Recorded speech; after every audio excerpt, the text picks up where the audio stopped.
Hi everyone, स्वागत करते हैं आपका इस नए वीडियो में। तो फ्रेंड्स, आज की वीडियो में हम देखने वाले हैं क्लास 10th के लिए मोस्ट इम्पॉर्टेंट गद्यांश और पद्यांश, जो कि बोर्ड एग्ज़ाम की दृष्टि से काफ़ी इम्पॉर्टेंट होने वाला है।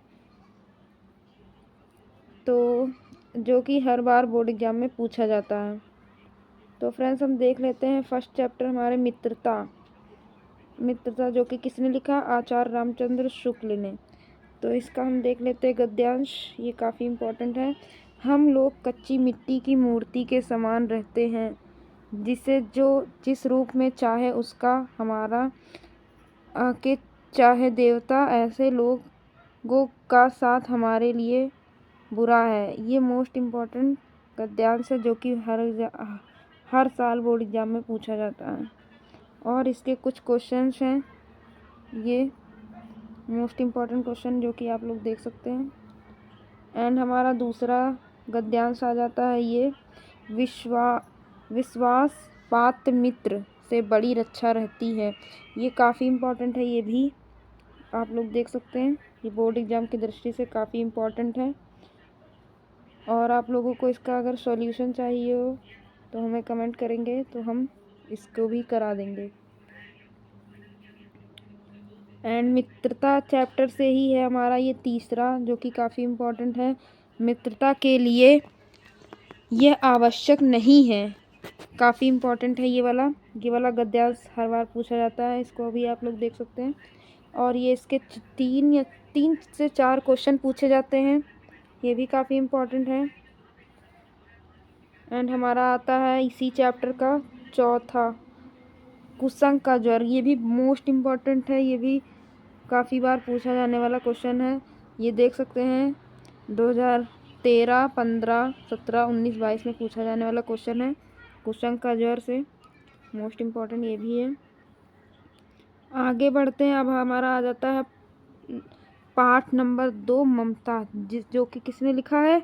जयशंकर प्रसाद ने।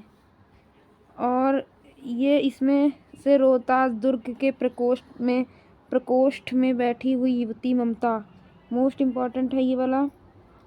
इसको भी आप लोग देख सकते हैं। इसके भी क्वेश्चन अगर आपको चाहिए हो तो हमें कमेंट करिएगा, हम इसके क्वेश्चन आंसर पूरा विस्तार से लेकर आएंगे। अश्वरोही पास आया ममता के रुक रुक कर, कहा मैं नहीं जानती। ये वाला मोस्ट इम्पॉर्टेंट गद्यांश है, इसको भी आप लोग देख सकते हैं। अब आता है हमारा लेसन पाठ 3, क्या लिखूं, पद्मलाल पुन्नालाल बख्शी द्वारा रचित है। ये आता है हमारा मुझे चीज़ लिखना ही पड़ेगा। ये मोस्ट इम्पॉर्टेंट है, ये भी बोर्ड एग्जाम में काफ़ी बार पूछा जाने वाला है। ये दूसरा हमारा गद्यांश है, ये भी काफ़ी इम्पोर्टेंट है, आप लोग देख सकते हैं इसके उत्तर। एंड हमारा आ जाता है पाठ चौथा, भारतीय संस्कृत, जो कि लिखा है डॉक्टर राजेंद्र प्रसाद ने। ये देख सकते हैं आप लोग, ये काफ़ी इम्पोर्टेंट है। आज हम इसी निर्मल शुद्ध, ये वाला भी काफ़ी इम्पोर्टेंट, जो हर बार पूछा जाता है बोर्ड एग्ज़ाम में। और ये हमारा आता है इसी पाठ का दूसरा, यह एक नैतिक आध्यात्मिक स्रोत है। ये भी काफ़ी इम्पोर्टेंट है। इसके 3-4 क्वेश्चन होते हैं इसके, जो कि काफ़ी इम्पोर्टेंट होते हैं। ये इसको आप लोग देख सकते हैं। ये आता है हमारा तीसरा गद्यांश। इसको ये दूसरी बात जो इस संबंध में विचारणीय है, ये भी मोस्ट इम्पोर्टेंट है। इसके भी 3-4 क्वेश्चन आते हैं। अब आता है हमारा पाठ 5, ईर्ष्या तू न गई मेरे मन से, किसने लिखा है? ये रामधारी सिंह दिनकर। इस चैप्टर से भी पूछता है, काफ़ी इम्पोर्टेंट ये है। ईर्ष्या यही अनोखा वरदान है, ये भी मोस्ट इम्पोर्टेंट है गद्यांश। ईर्ष्या की बड़ी बेटी का नाम निंदा, ये भी इम्पोर्टेंट है काफ़ी। इसके भी क्वेश्चंस आंसर आप लोग देख सकते हैं, 2016 में पूछा गया है। ईर्ष्या का संबंध प्रतिनिधित्व से है, इसका भी आप लोग देख सकते हैं, ये भी मोस्ट इम्पोर्टेंट गद्यांश है। अब आता हमारा लेसन पाठ 6 अजंता, जो कि किसने लिखा है? भगवत शरण उपाध्याय ने लिखा है। आगे देख लेते हैं इसके मोस्ट इम्पॉर्टेंट गद्यांश। पहले पहाड़ काटकर उसे खोखला कर दिया, ये काफ़ी इम्पोर्टेंट है। अजंता संसार की चित्रकलाओं में अपनी अद्वितीय स्थान रखता है, मोस्ट इम्पॉर्टेंट ये भी है। अब आता हमारा पानी में चंदा और चांद पर पानी, पाठ 7, जयप्रकाश भारती ने लिखा है। इसके क्वेश्चन देख लेते हैं। मानव मन सवा से अज्ञात के रहस्यों को खोलने, और ये भी काफ़ी इम्पोर्टेंट है गद्यांश है।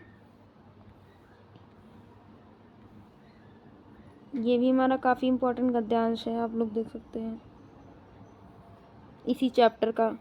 अब आते हैं हम पद्यांश, महत्वपूर्ण पद्यांश पे, जो कि बोर्ड एग्जाम में काफ़ी बार पूछा गया है क्लास 10th के लिए। सूरदास के पद से पहले हम पद से देख सकते हैं। चरण कमल बंदो हरिराई, ये काफ़ी इम्पोर्टेंट है। चरण कमल बंदो हरिराई से आप लोग देख सकते हैं कितनी बार पूछा जाने वाला क्वेश्चन है। पद्यांश से उधव मोहि ब्रज बिसरत नाही, ये वाला भी काफ़ी इम्पोर्टेंट है। और ये वाला भी उधव मन न भाए 10-20, ये भी काफ़ी इम्पोर्टेंट है, आप लोग देख सकते हैं। निर्गुण कौन देश को वासी, ये वाला भी काफ़ी इम्पोर्टेंट है, हर बार पूछा जाता है बोर्ड एग्जाम में क्लास 10th के लिए। अब आता है हमारा पद्यांश का पार्ट 2, तुलसीदास धनुष भंग। न पहन केरी आशा निह नाशी, ये भी काफ़ी इम्पोर्टेंट है, आप लोग देख सकते हैं। इसके भी ये क्वेश्चंस हैं, और आप लोगों को क्वेश्चंस का सॉल्यूशन चाहिए हो तो हमें बता सकते हैं, हम करा देंगे वन पथ पर। ये भी देखिए यहाँ पर, ये भी मोस्ट इम्पॉर्टेंट है। अब आता है हमारा पाठ 3, रसखान सवैये से। सवैये से हमारा क्या आता है? मानुष हो तो वही रसखानी, बसो ब्रज गोकुल गांव के गारन, ये भी मोस्ट इम्पॉर्टेंट है, जो कि बोर्ड एग्जाम में क्लास 10th में पूछा जाता है। धूरी भरे अति शोभित श्याम मजू, ये भी काफ़ी इम्पोर्टेंट है, आप लोग देख सकते हैं। अब आता है हमारा पाठ 4, बिहारी लाल भक्ति। या अनुरागी चित्त की गति, ये भी काफ़ी इम्पोर्टेंट है, दोहा है, ये इसके क्वेश्चंस हैं। अब आता है हमारा पाठ 5, सुमित्रा नंदन पंत चीटी से। ये चीटी से काफ़ी इम्पोर्टेंट क्वेश्चन पूछे जाते हैं पद्यांश में। ये चीटी है प्राणी सामाजिक व श्रमजीवी, ये भी काफ़ी इम्पोर्टेंट है, इसको भी आप लोग देख लीजिए, इसके क्वेश्चन आंसर भी हैं। अब आता है हमारा महादेवी वर्मा, जो कि हिमालय, इससे भी काफ़ी इम्पोर्टेंट क्वेश्चन पूछे जाते हैं। मेरे जीवन का आज मूक तेरी छाया में, ये वाला काफ़ी इम्पोर्टेंट है, इससे पूछते हैं, हर बार पूछा जाता है, और ये हर बार पूछा जाने वाला है CYQs, करंट ईयर। और पार्ट 7 से हमारा क्या आ जाता है? राम नरेश त्रिपाठी स्वदेश प्रेम, ये भी इम्पोर्टेंट चैप्टर है, इसको भी देख लेते हैं। इसके भी मोस्ट इम्पोर्टेंट पद्यांश है। विश्वत रेखा का वासी जो जीता ना हित, हाफ हाफ कर रखता है अनुराग अलौकिक, वह भी अपनी मृत मातृभूमि पर, ध्रुववासी जो हिम में तम में जी लेता है कांप कांप कर, वह भी अपनी मातृभूमि पर कर देता है प्राण निछावर, ये भी काफ़ी इम्पोर्टेंट पद्यांश है, इसको भी आप लोग देख सकते हैं। इसके भी मोस्ट इम्पॉर्टेंट ये क्वेश्चन है, इसका सॉल्यूशन चाहिए हो तो हमें बताएं, इसका सॉल्यूशन हम लेकर आएंगे। और ये है सच्चा प्रेमी वही, इसके भी काफ़ी इम्पोर्टेंट है ये क्वेश्चंस। अब आता है हमारा पद्यांश का पाठ नंबर 8, माखनलाल चतुर्वेदी द्वारा रचित है, पुष्प की अभिलाषा। ठीक, ये है चाह नहीं मैं सुरबाला के गहनों में गूंथ जाऊं, ये काफ़ी इम्पोर्टेंट है, ये भी हर बार पूछा जाता है। अब आता है हमारा पाठ 9, सुभद्रा कुमारी चौहान, जो कि किसने क्या लिखा है? इन्होंने झांसी की रानी की समाधि पर, ये इन्होंने लिखा है। पाठ 9। इस समाधि में छिपी हुई है, ये वाला पद्यांश काफ़ी इम्पोर्टेंट है इस चैप्टर का।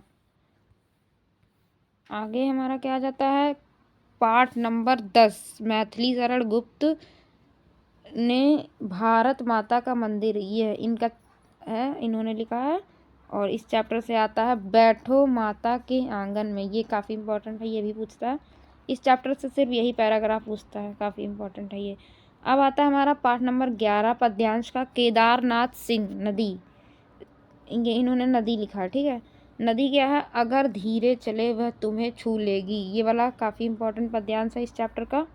अब आता है हमारा पाठ 12, अशोक वाजपेयी द्वारा रचित है, युवा जंगल भाषा एकमात्र अनंत है, ये काफ़ी इम्पोर्टेंट है इस चैप्टर का, मोस्ट इम्पोर्टेंट, इसको देख सकते हैं आप लोग। अब आता है हमारा पाठ नंबर 13, श्याम नारायण पांडे द्वारा रचित हल्दी घाटी, काफ़ी इम्पोर्टेंट ये, मेवाड़ केसरी देख रहा है, केवल रण न तमाशा था, ये वाला काफ़ी इम्पोर्टेंट है इस चैप्टर का। अब आता है, तो इसी के साथ हमारा ये वीडियो समाप्त होता है। और अगर इसका सॉल्यूशन चाहिए हो तो हमें प्लीज़ कमेंट में बताएं, तो हम इसका सॉल्यूशन लेकर आएंगे। Thanks for watching.